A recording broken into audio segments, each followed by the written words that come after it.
महर्षि जी कहते हैं कि रात्रि के समय तुम आकाश में अनेक नक्षत्र देखते हो, परंतु सूर्योदय होने पर नहीं देखते। तो क्या इसी कारण तुम कह सकते हो कि दिन के समय आकाश में नक्षत्र नहीं होते? हे मानव, चूंकि तुम अपनी अज्ञान अवस्था में भगवान को देख नहीं पाते, इसी कारण यह न कहो कि भगवान नहीं है। भगवान के असंख्य नाम और अनंत रूप हैं, जिनके माध्यम से उनके निकट पहुंचा जा सकता है। जिस किसी भी नाम और रूप में उनकी पूजा करोगे, उसी के माध्यम से उन्हें प्राप्त कर लोगे। सत्य एक ही है, अंतर है नाम और रूप का। एक ही जलाशय के 3 या 4 घाट हैं, पर हिंदू पानी पीते हैं उसे जल कहते हैं। दूसरे पर मुसलमान उसी को पानी कहते हैं, और अंग्रेज तीसरे पर उसी को वाटर कहते हैं। तीनों का तात्पर्य एक ही वस्तु से है, वेद केवल नाम का है। इसी प्रकार कुछ लोग सत्य को अल्लाह के नाम से पुकारते हैं, कुछ गॉड कहकर, तो कुछ लोग ब्रह्म कहकर, कुछ काली कहकर, तो कुछ लोग राम, ईसा, दुर्गा तथा हरि नाम लेकर पुकारते हैं। कोई भी निश्चित रूप से यह नहीं कह सकता कि भगवान केवल यह है और कुछ नहीं। वे निराकार है और फिर साकार भी।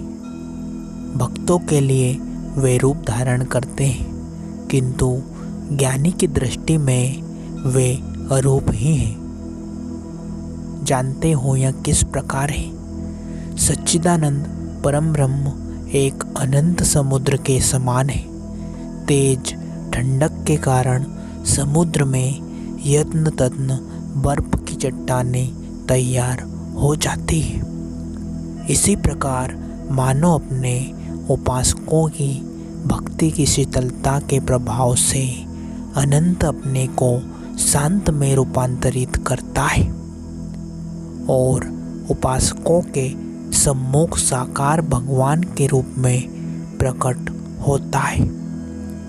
दूसरे शब्दों में भगवान अपने भक्तों के सम्मुख शरीरधारी व्यक्ति के रूप में प्रकट होते हैं।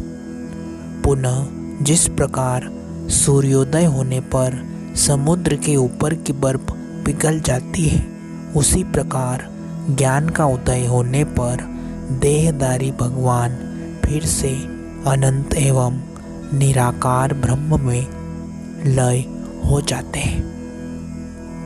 तब साधक को ऐसा अनुभव नहीं होता कि भगवान एक व्यक्ति है, और न तब भगवान के रूप में ही दिखाई देते हैं।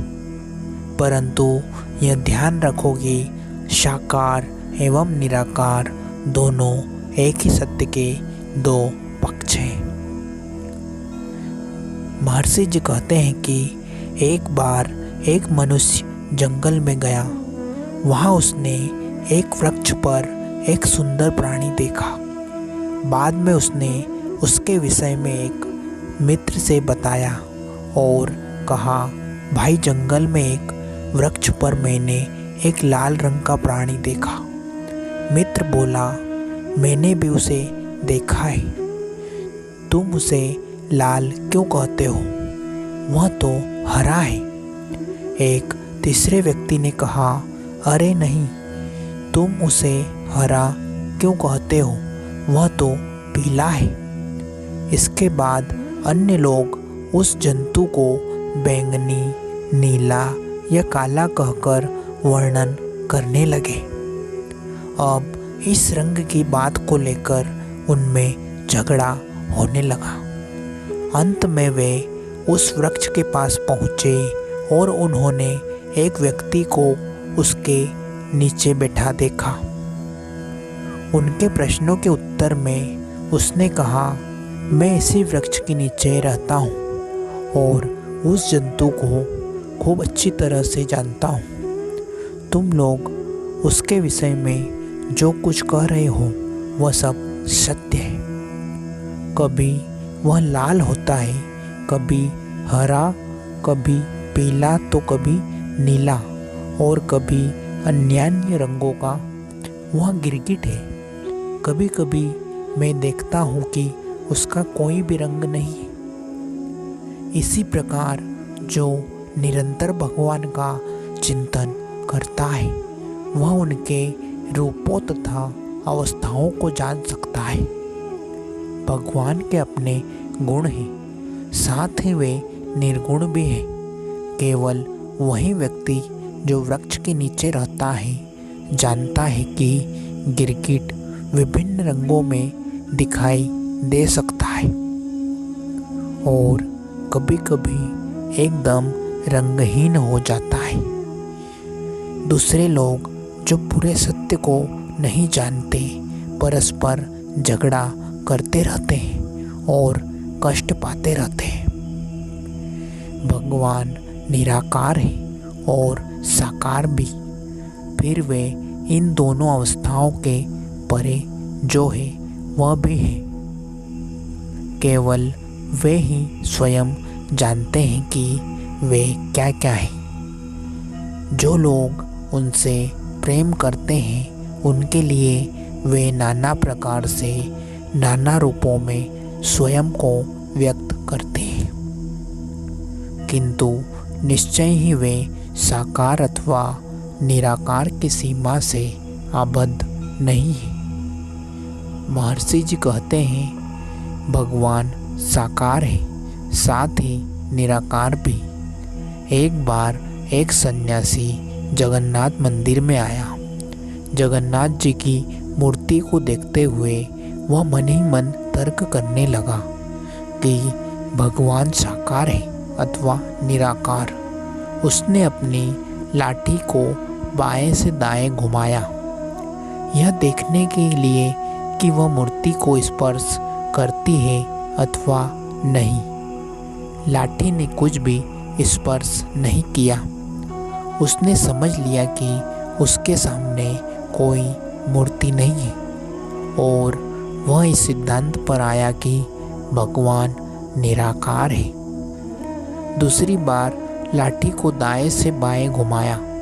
इस बार लाठी ने मूर्ति का स्पर्श किया। सन्यासी ने समझ लिया कि भगवान के रूप है। इस प्रकार उसने अनुभव कर लिया कि भगवान साकार भी है और निराकार भी। अग्नि के कोई एक आकार नहीं है, परंतु जलते अंगारों के रूप में उसके विभिन्न आकार होते हैं। इसी तरह निराकार अग्नि आकार युक्त दिखाई देती है। इसी प्रकार निराकार भगवान भी नाना रूप में स्थूल रूप धारण कर लेते हैं।